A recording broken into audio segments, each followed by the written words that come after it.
ನಮ್ಮ ಜೀವನದಲ್ಲಿ ಕೆಲವು ಸಮಯಗಳು ಹೀಗೆ ಬರುತ್ತವಲ್ವೇ. ನಾವು ಎಷ್ಟೇ ಕಷ್ಟಪಟ್ಟರೂ ಏನೋ ಒಂದು ಕಾಣದ ಶಕ್ತಿ ನಮ್ಮನ್ನು ಹಿಂದಕ್ಕೆ ಎಳಿತಿರುವ ಹಾಗೆ ಭಾಸವಾಗುತ್ತೆ. ನಾವು ಮುಂದೆ ಹೋಗಲು ನೋಡಿದಾಗೆಲ್ಲ ದಾಟಲ್ಲಾಗದ ಗೋಡೆಗಳು, ಮೌನವಾದ ಅಡೆತಡೆಗಳು ದಾರಿಗೆ ಅಡ್ಡ ಬರುತ್ತೆ.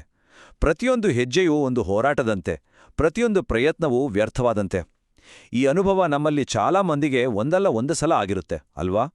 ಒಂದು ವೇಳೆ ಈ ಕಷ್ಟಗಳು ಸುಮ್ಮನೆ ಬರ್ತಿಲ್ಲ ಅಂದ್ರೆ ಇದು ಕೇವಲ ಕಾಕತಾಳೀಯವಲ್ಲ, ಬದಲಾಗಿ ಒಬ್ಬ ತುಂಬಾನೇ ಕಠಿಣ ಆದ್ರೆ ಅಷ್ಟೇ ಜ್ಞಾನವುಳ್ಳ ಗುರುವಿನಿಂದ ನಮ್ಗಾಗಿಯೇ ಕೊಟ್ಟಿರುವ ಪಾಠಗಳಾಗಿದರೆ, ನಮ್ಮನ್ನು ಕೆಳಗೆ ಬೀಳಿಸುವುದಕ್ಕಲ್ಲ, ಬದಲಾಗಿ ನಮ್ಮೊಳಗಿನ ಯಾವುದೋ ಒಂದು ಆಳವಾದ ಶಕ್ತಿಯನ್ನು ಎಬ್ಬಿಸುವುದಕ್ಕಾಗಿ ಈ ಪರೀಕ್ಷೆಗಳು ಬಂದಿದ್ದರೆ?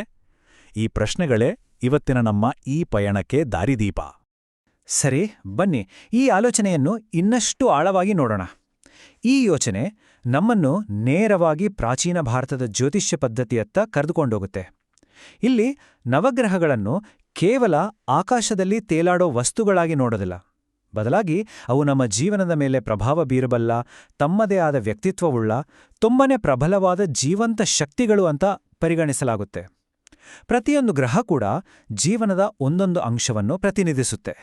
ಜ್ಯೋತಿಷ್ಯ ಅಂದ್ರೆ ಬೆಳಕಿನ ಜ್ಞಾನ ಅಥವಾ ಜ್ಯೋತಿಯ ಶಾಸ್ತ್ರ ಅಂತ.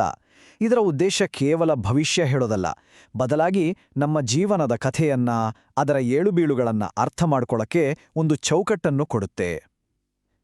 ನಮ್ಮ ಜೀವನದಲ್ಲಿ ನಡೆಯುವ ಘಟನೆಗಳ ಹಿಂದಿರೋ ಮಾದರಿಗಳನ್ನು ಗುರ್ತಿಸೋಕೆ, ನಮ್ಮ ಪಾತ್ರ ಏನು ಅಂತ ತಿಳಿಯೋಕೆ ಇದು ಸಹಾಯ ಮಾಡುತ್ತೆ. ಇದು ನಮ್ಮನ್ನು ಒಂದು ದೊಡ್ಡ ವಿಶ್ವದ ಭಾಗವಾಗಿ ನೋಡೋಕೆ ಕಲಿಸೋ ಒಂದು ಜೀವಂತ ಕಥೆ ಇದ್ದ ಹಾಗೆ. ಈ ಗ್ರಹಗಳಲ್ಲಿ ಅತ್ಯಂತ ನಿಧಾನವಾಗಿ ಚಲಿಸುವ, ಅತ್ಯಂತ ಗಂಭೀರವಾದ ಗ್ರಹ ಅಂದ್ರೆ ಅದು ಶನಿ. ಪಾಶ್ಚಾತ್ಯ ಜಗತ್ತಿನಲ್ಲಿ ಸ್ಯಾಟರ್ನ್ ಅಂತ ಕರೆಯಲ್ಪಡುವ ಶನಿಯು ಶಿಸ್ತು, ಜವಾಬ್ದಾರಿ, ವಾಸ್ತವ, ಸಮಯ ಮತ್ತೆ ಕರ್ಮಕ್ಕೆ ಅಧಿಪತಿ. ಸಾಮಾನ್ಯವಾಗಿ ಶನಿಯ ಪ್ರಭಾವ ಅಂದ್ರೆ ದುರದೃಷ್ಟ, ಎಲ್ಲದರಲ್ಲೂ ತಡ ಆಗೋದು, ಕಷ್ಟಗಳು ಅಂತಾನೆ ನಂಬಲಾಗಿದೆ. ಅದಕ್ಕೆ ಅವನ ಹೆಸರು ಕೇಳಿದ್ರೆ ಸಾಕು ಎಲ್ರಿಗೂ ಭಯ. ಆದರೆ ಈ ಕಥೆ ಅವನ ಇನ್ನೊಂದು ಮುಖವನ್ನು ನಮಗೆ ಪರಿಚಯಿಸುತ್ತೆ. ಅದು ಒಬ್ಬ ಕಠಿಣ ಗುರುವಿನ ಮುಖ. ನಮ್ಮ ಕತೆ ಶುರುವಾಗೋದು ಪೌರಾಣಿಕ ರಾಜ ವಿಕ್ರಮಾದಿತ್ಯನ ತುಂಬಾನೇ ಭವ್ಯವಾದ, ವೈಭವದಿಂದ ಕೂಡಿದ್ದ ಆಸ್ಥಾನದಲ್ಲಿ. ವಿಕ್ರಮಾದಿತ್ಯ ಅಂದ್ರೆ ಸುಮ್ಮನೆ ರಾಜ ಅಲ್ಲ, ಅವನು ತನ್ನ ಶಕ್ತಿ, ಜ್ಞಾನ, ನ್ಯಾಯ ಮತ್ತೆ ಪರಾಕ್ರಮಕ್ಕೆ ತುಂಬಾನೇ ಹೆಸರುವಾಸಿಯಾಗಿದ್ದ. ಅವನಿಗೆ ತನ್ನ ಸಾಮರ್ಥ್ಯದ ಬಗ್ಗೆ ಸಿಕ್ಕಾಪಟ್ಟೆ ಹೆಮ್ಮೆಯಿತ್ತು. ಒಂದು ದಿನ ಅವನ ಆಸ್ಥಾನದಲ್ಲಿ ಆ ಕಾಲದ ಮಹಾನ್ ವಿದ್ವಾಂಸರು, ಜ್ಯೋತಿಷಿಗಳು, ಪಂಡಿತರು ಎಲ್ಲರೂ ಸೇರಿದ್ರು. ಆಗ ಒಂದು ದೊಡ್ಡ ಚರ್ಚೆ ಶುರುವಾಯಿತು. ನವಗ್ರಹಗಳಲ್ಲಿ ಯಾವುದು ಅತ್ಯಂತ ಶ್ರೇಷ್ಠ? ಮನುಷ್ಯನ ಜೀವನದ ಮೇಲೆ ಅತಿ ಹೆಚ್ಚು ಪ್ರಭಾವ ಬೀರೋದು ಯಾವ ಗ್ರಹ? ಒಬ್ಬೊಬ್ಬರಾಗಿ ಎದ್ದು ನಿಂತು ತಮ್ಮ ವಾದಗಳನ್ನ ಮಂಡಿಸೋಕೆ ಶುರು ಮಾಡಿದ್ರು. ಕೆಲವರು ಸೂರ್ಯನೇ ಶ್ರೇಷ್ಠ ಅಂದ್ರು, ಯಾಕೆಂದ್ರೆ ಅವನೇ ಇಡೀ ಜಗತ್ತಿಗೆ ಬೆಳಕು ಮತ್ತು ಜೀವ ಕೊಡೋನು. ಇನ್ನು ಕೆಲವರು ಚಂದ್ರನ ಪರವಾದಿಸ್ತ್ರು, ಯಾಕೆಂದ್ರೆ ಅವನು ಮನಸ್ಸು, ಭಾವನೆಗಳು ಮತ್ತೆ ಸೌಂದರ್ಯಕ್ಕೆ ಕಾರಣ. ಗುರುಗ್ರಹದ ಜ್ಞಾನ, ಶುಕ್ರನ ಪ್ರೀತಿ, ಹೀಗೆ ಪ್ರತಿಯೊಂದು ಗ್ರಹದ ಪಾಸಿಟಿವ್ ಗುಣಗಳನ್ನ ಹೊಗಳಲಾಯಿತು. ಆದರೆ ಶನಿಯ ಪರ ವಾದಿಸೋಕೆ ಎದ್ದು ನಿಂತ ಪಂಡಿತರು ಹೇಳಿದ ಮಾತುಗಳು ಇಡೀ ಆಸ್ಥಾನವನ್ನೇ ನಿಶ್ಶಬ್ದ ಮಾಡ್ಬಿಡ್ತು. ಅವರು ಹೇಳಿದ್ರು, ಶನಿಯೂ ಸಂತೋಷಪಟ್ರೆ ಒಂದು ಇಡೀ ಸಾಮ್ರಾಜ್ಯವನ್ನೇ ದಾನವಾಗಿ ಕೊಡಬಲ್ಲ. ಆದರೆ ಅವನಿಗೆ ಕೋಪವಂದ್ರೆ ಒಂದೇ ಕ್ಷಣದಲ್ಲಿ ಎಲ್ಲವನ್ನೂ ಕಿತ್ಕೊಂಡು ಒಬ್ಬ ವ್ಯಕ್ತಿಯ ಹೆಸರು ಕೂಡ ಇತಿಹಾಸದಿಂದ ಅಳಿಸಿ ಹೋಗೋ ಹಾಗೆ ಮಾಡಬಲ್ಲ. ಕೆಲಸ, ವೇಗ ಮತ್ತೆ ವೈಭವಕ್ಕೆ ಹೆಚ್ಚು ಪ್ರಾಮುಖ್ಯತೆ ಕೊಡ್ತಿದ್ದ ರಾಜ ವಿಕ್ರಮಾದಿತ್ಯನಿಗೆ ಶನಿಯ ಈ ನಿಧಾನಗತಿಯ, ಅಡೆತಡೆಗಳನ್ನು ತರೋ ವಿನಾಶಕಾರಿ ಸ್ವಭಾವ ಸ್ವಲ್ಪನೂ ಇಷ್ಟವಾಗಲಿಲ್ಲ. ತನ್ನ ಅಹಂಕಾರದಿಂದ ಅವನು ಶನಿಯನ್ನ ಕೇವಲ ಒಂದು ಅಶುಭ ಗ್ರಹ ಅಂತ ತಿಳಿದು ಪರೋಕ್ಷವಾಗಿ ಅವಮಾನ ಮಾಡ್ದ. ಅವನ ದೃಷ್ಟಿಯಲ್ಲಿ ಶನಿ ಅಂದ್ರೆ ಪ್ರಗತಿಗೆ ಅಡ್ಡಿಯಾಗುವ ಒಂದು ಶಕ್ತಿಯಷ್ಟೇ. ಅವನಂದುಕೊಂಡ ಆ ಒಂದು ಸಣ್ಣ ತಪ್ಪು ಒಂದು ದೊಡ್ಡ ಸಂಘರ್ಷಕ್ಕೆ ನಾಂದಿ ಹಾಡಿದು. ಯಾಕಂದ್ರೆ ರಾಜನ ಮಾತುಗಳು ಮುಗಿಯುತ್ತಿದ್ದಂತೆ ಇದ್ದಕ್ಕಿದ್ದಂತೆ ಆಸ್ಥಾನದಲ್ಲಿ ಕಪ್ಪು ಬಣ್ಣದ, ತೆಳ್ಳಗಿನ, ತುಂಬನೇ ಗಂಭೀರ ಮುಖದ ವ್ಯಕ್ತಿಯೊಬ್ಬ ಪ್ರತ್ಯಕ್ಷನಾದ. ಅದು ಬೇರಾರೂ ಅಲ್ಲ, ಸಾಕ್ಷಾತ್ ಶನಿದೇವರು. ರಾಜನಿಗೆ ಒಂದು ಎಚ್ಚರಿಕೆ ಕೊಡಕ್ ಬಂದಿದ್ದ. ಆಗ ಶನಿದೇವ ಹೇಳ್ತಾನೆ, ರಾಜಾ, ನೀನು ನನ್ನನ್ನ ಅವಮಾನ ಮಾಡಿದ್ಯಾ?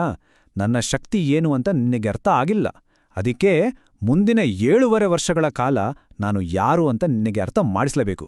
ಬೇರೆ ದಾರಿನೇ ಇಲ್ಲ. ಇದೇ ಸಾಡೆ ಸಾತಿ ಅಥವಾ 7.5 ಶನಿ ಅಂತ ಕರೆಯಲ್ಪಡುವ ಅವಧಿ.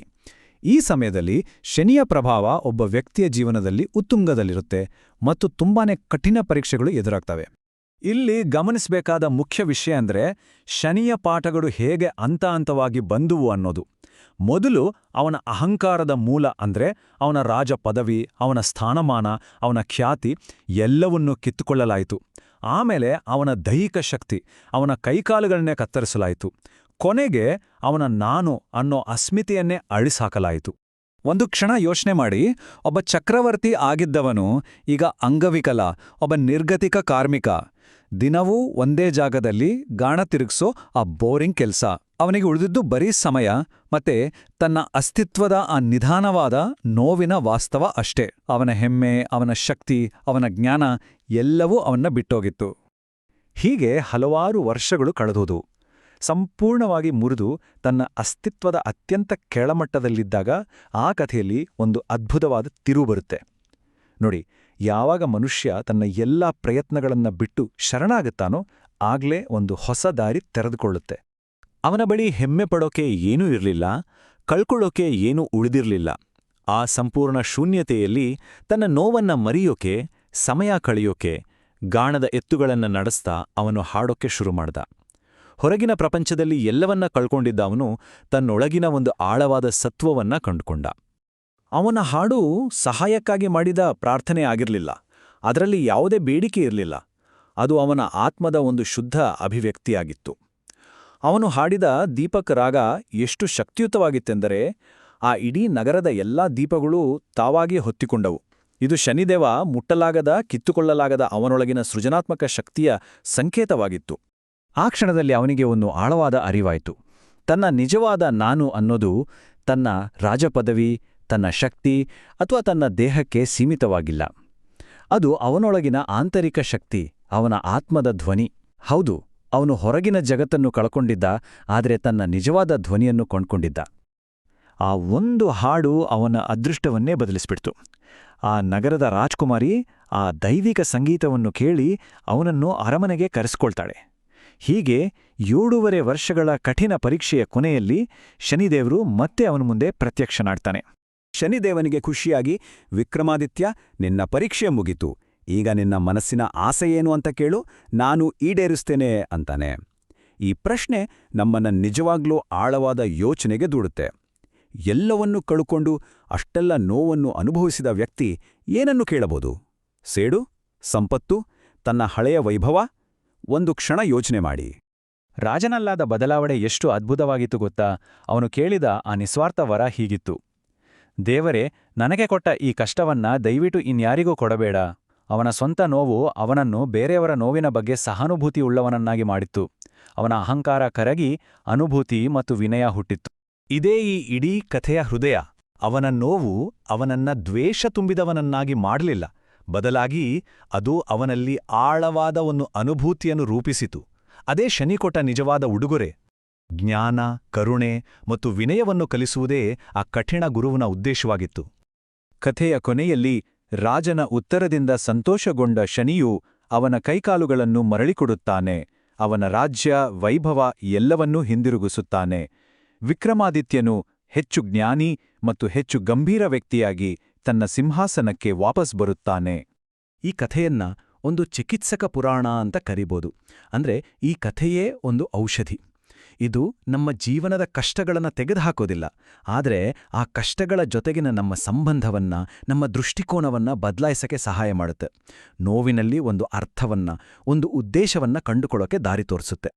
ಹಾಗಾಗಿ ಈ ಪುರಾತನ ಕಥೆಯ ಬೆಳಕಿನಲ್ಲಿ ನಮ್ಮ ಸ್ವಂತ ಸವಾಲುಗಳನ್ನು ನೋಡಕ್ಕೆ ಪ್ರೇರೇಪಿಸುವ ಈ ಒಂದು ಅಂತಿಮ ಪ್ರಶ್ನೆ ನಮ್ಮ ಮನಸ್ಸಿನಲ್ಲಿ ಉಳಿಯುತ್ತೆ.